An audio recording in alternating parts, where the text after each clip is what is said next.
she's like, what's that? And he's like, that's also a really terrible thing. Like, yeah, I do remember that. hello, everyone. Welcome back to the show. We are here doing Cloverfield. This movie is a found footage sci-fi horror, and it's part of our 31 days of Halloween this year. And I'm very, very excited to talk about it because this movie I am a huge fan of. I had followed this movie far before it even came out because it probably had one of the best teases of all time, in my personal opinion, because this movie was very, very secret until like a month before it came out. Like we knew it was we knew something was coming out, and there was teasers for this movie. The title was never revealed, just a date. Like, and it was really cool.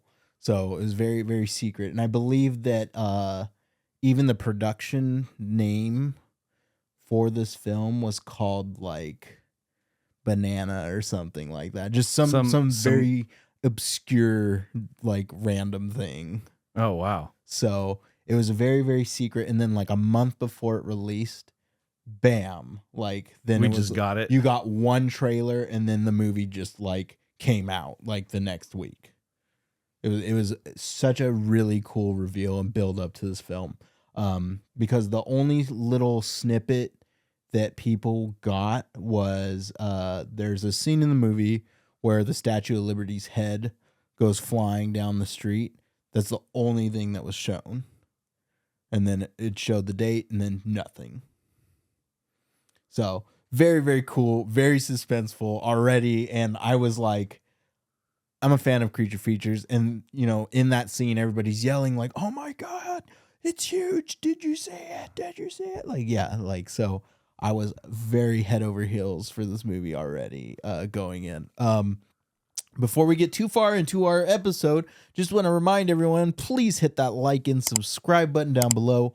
It really helps us out. It really helps grow the channel. And go over to patreon.com/thecalvincam. Join one of our 3 tiers we have over there.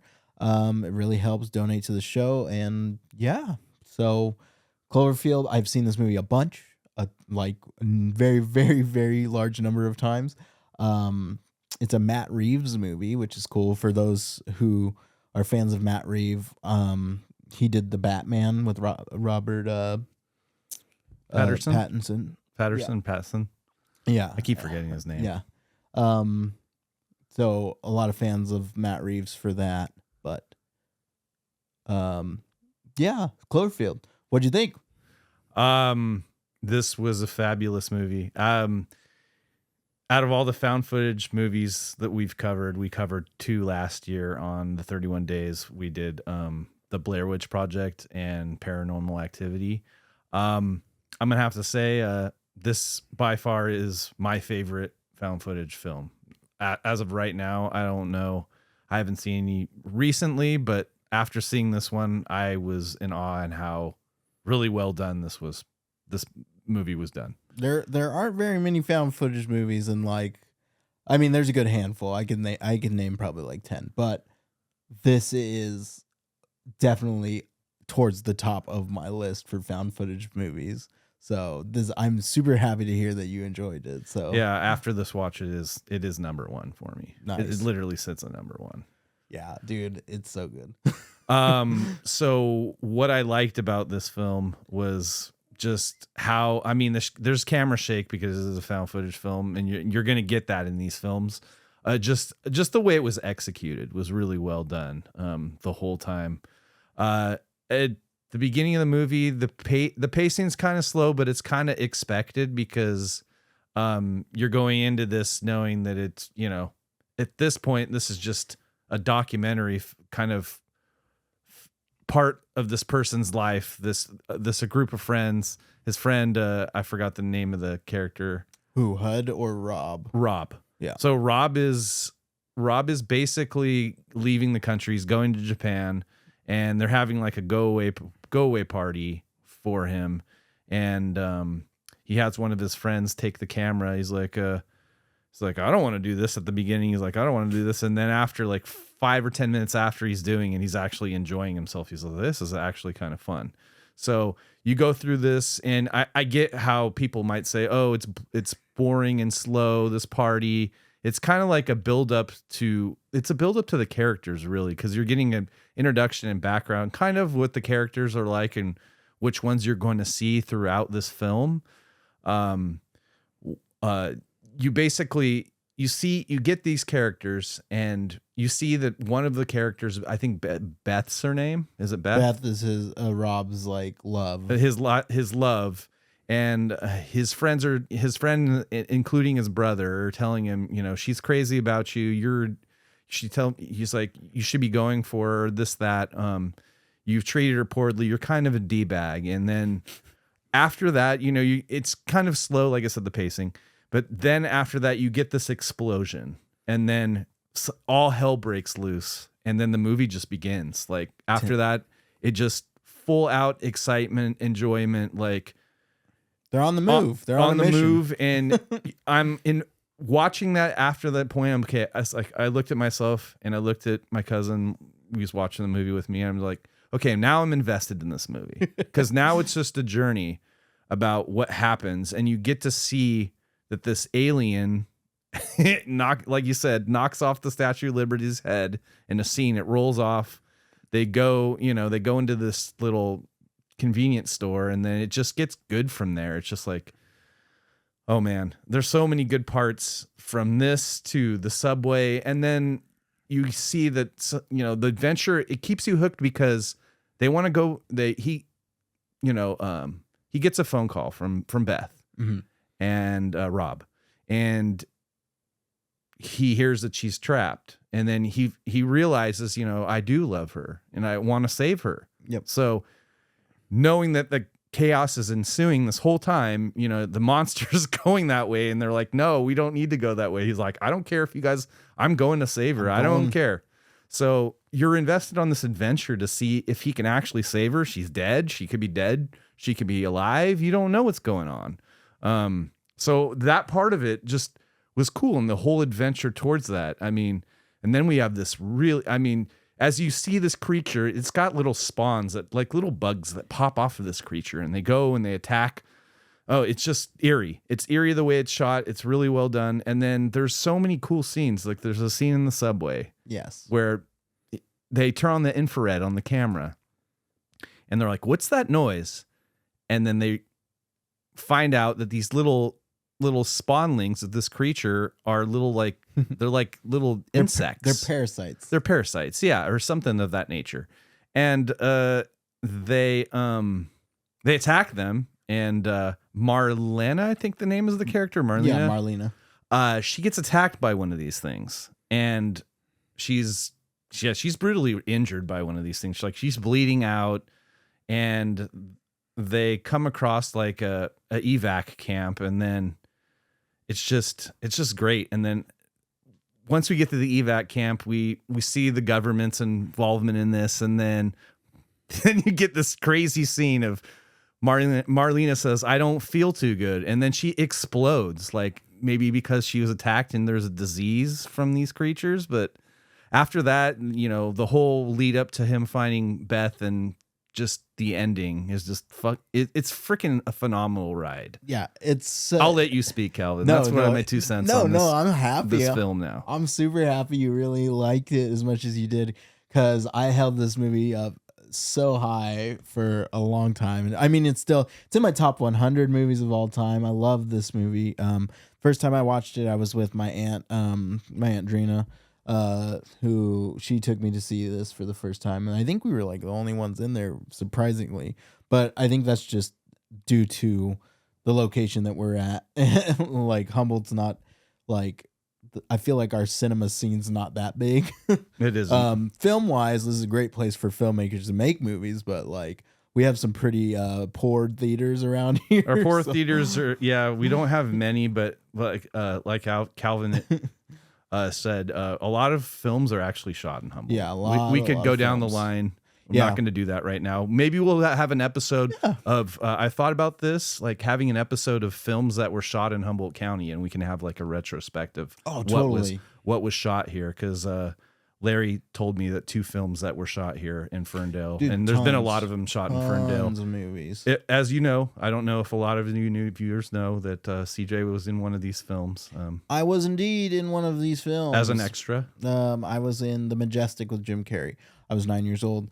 I don't remember the exact timestamp, but I'm in there, and I could show you my face one of these times. So, it's good stuff. Yeah, we should totally do an episode like that, though. But anyway, back to Cloverfield.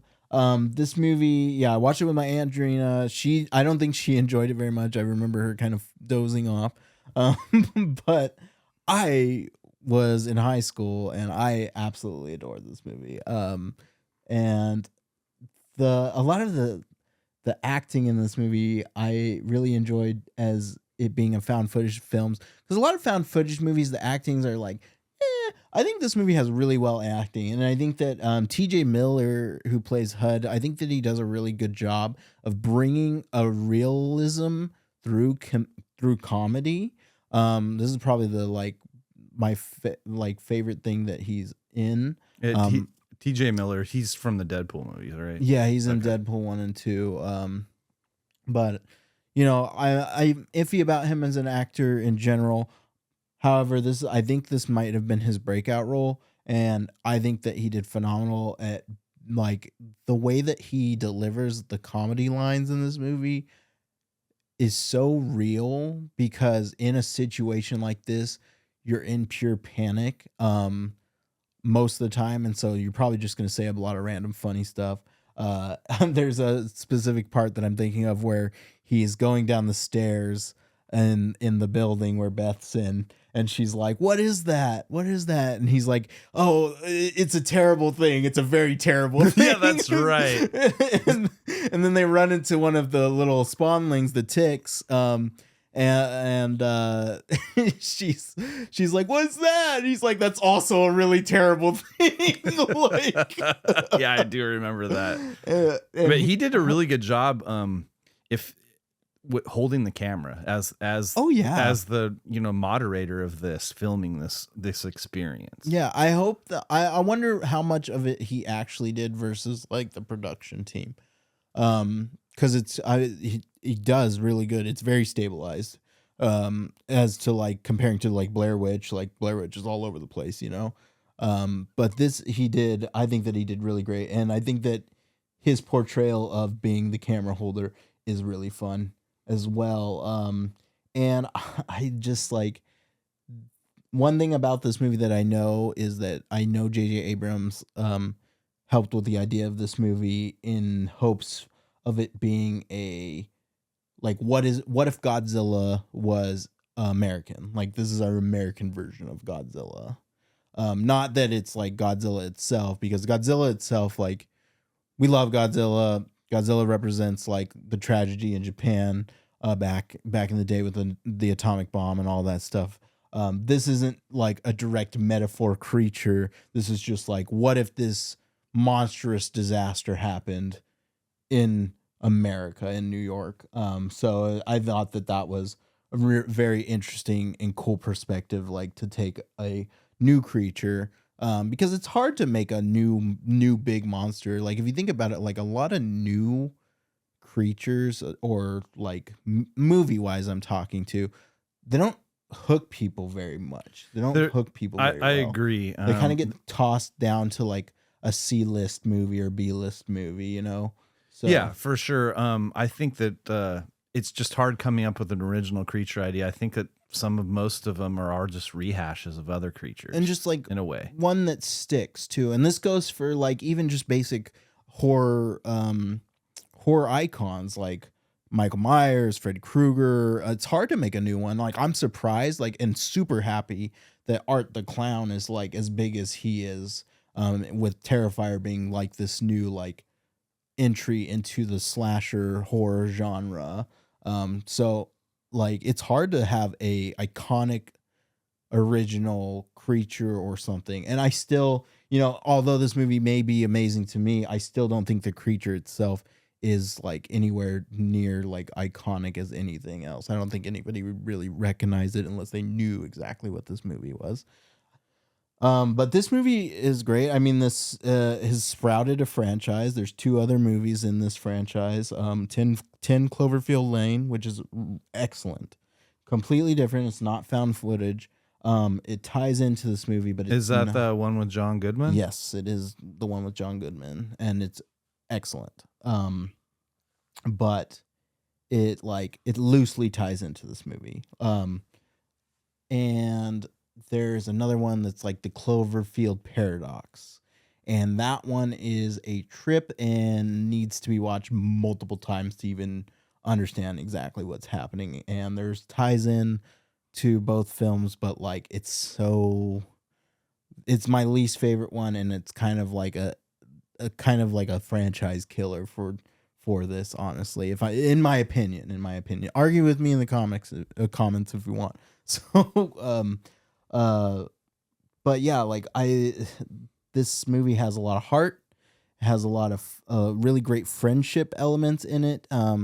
As a fan of that, specific thing in general, I kind of felt like this is reminiscent to like D&D campaigns that I've played, because I've played a lot of like post-apocalyptic, like end of the world scenario D&D campaigns, and like this is exactly some of the stuff that I feel like I've done before. So like when Rob goes, like he's like, I'm going to find Beth.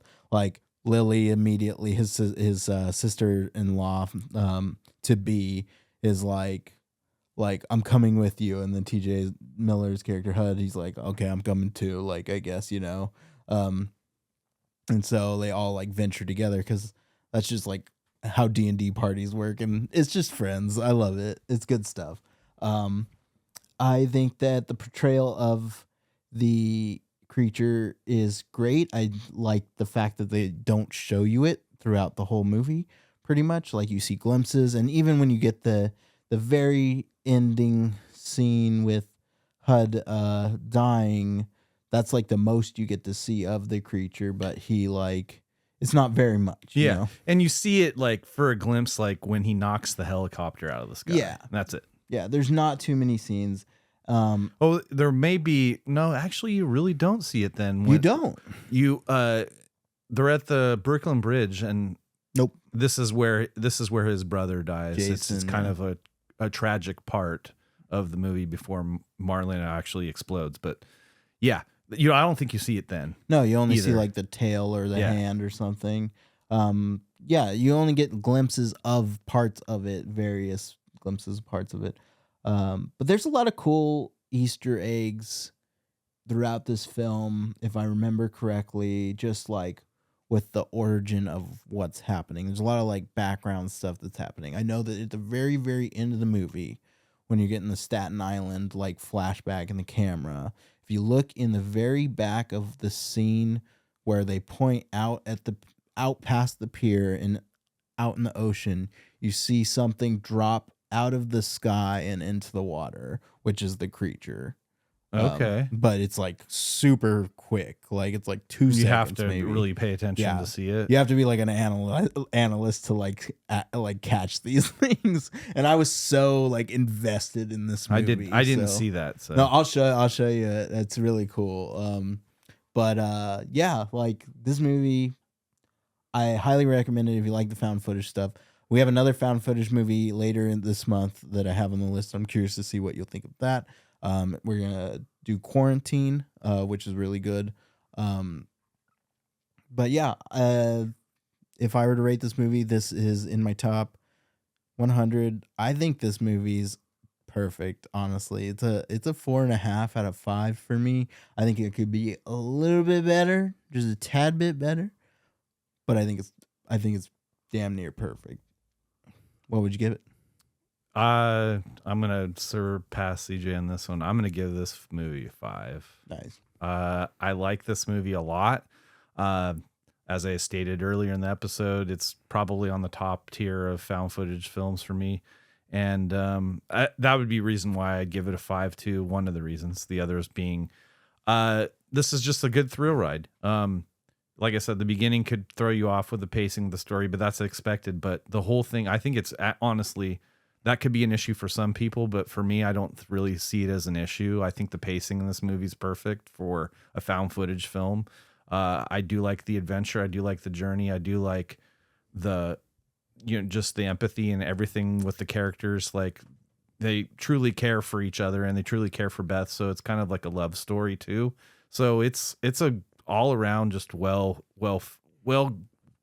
done film for found footage. I mean, cinematography, lighting for what it is. It does everything well, and it's a 5. It's just a 5 for me. I'm glad that you love it so much. All right. Before we end today's episode, let's do some fun facts. Okay, I'd like to hear some fun facts about this movie. Fun fact number 1. The running time of the film without credits is about 80 minutes, the length of a long-running mini DV tape, a common format used in consumer camcorders. Really? That's interesting. The head of the Statue of Liberty is shown about 50% larger than actual size. CG supervisor David Vickery said in an interview that many people imagine the head being much bigger than it actually is, and that the size was increased due to complaints that the head looked too small in the trailer. Huh. Interesting. The first trailer for this movie played before Transformers in 2007. It showed a giant explosion in the heart of New York City and the Statue of Liberty's head being thrown down a street. Wow. Yeah. You discussed that in the beginning. Yep. I just wanted to confirm that I'm not making this up. It wasn't a fever dream. Let's see. The decapitated head of the Statue of Liberty in the street is inspired by the poster for John Carpenter's Escape from New York in 1981, which depicts the head of the Statue of Liberty lying in the middle of the street. That is a cool one. I like that. Let's see.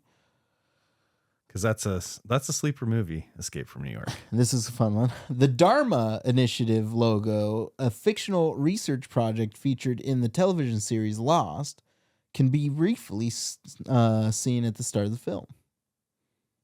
J.J. Abrams did Lost, so that's like a little nice. Easter egg. Jamie and all of the main characters have MySpace pages. The producers made these pages to advertise on MySpace. The characters last logged in on January 18th, 2008, the film's release date. That's pretty cool. Same footage in the film was shot by the actors. So that's cool. That is really cool. The film has no musical score, and music for the end credits does not begin until 1 minute and 30 seconds after the credits start rolling. Interesting approach on that one, but it is cool. In the teaser trailer, the voice yelling, "I saw it! It's alive! It's huge!" is that of director Matt Reeves. That's awesome. Matt Reeves added, "The parasites have a ferocious, rabid, bounding nature, but they also have a crab-like crawl. They have a viciousness of a dog, but with the ability to climb walls and stick to objects." Because the way I perceived them was they were like ticks, and he says they're parasites. So yeah, they looked like ticks, and they also look like, I'm gonna say this for Jesse, one of our fans, Antillions, but they're antlions. Antlions from Half-Life. Antlions. Don't they? Yeah, no, I totally see it. When the teaser trailer with the head of the Statue of Liberty was shown without a film title, but a reference to J.J. Abrams, many J.J. Abrams fans looked to the internet to find out as much as possible about the upcoming mysterious film. J.J. Abrams launched a viral campaign using multiple websites to promote the film, each providing background details of the plot. However, given the mysterious nature of the film and the viral websites, a number of theories were promoted on the blog sphere that were eventually proven untrue. For example, one hypothesis involved 3 biblical monsters, one for each of the seas, the land, and the air, instead of a single monster that came onto land from the depths of the sea. That's really cool. Yeah. Actually. Kind of introduces like an end of world scenario with the biblical things, the creatures. Yeah, I did. Yeah. One more. Let's do one more. Let me get a good one.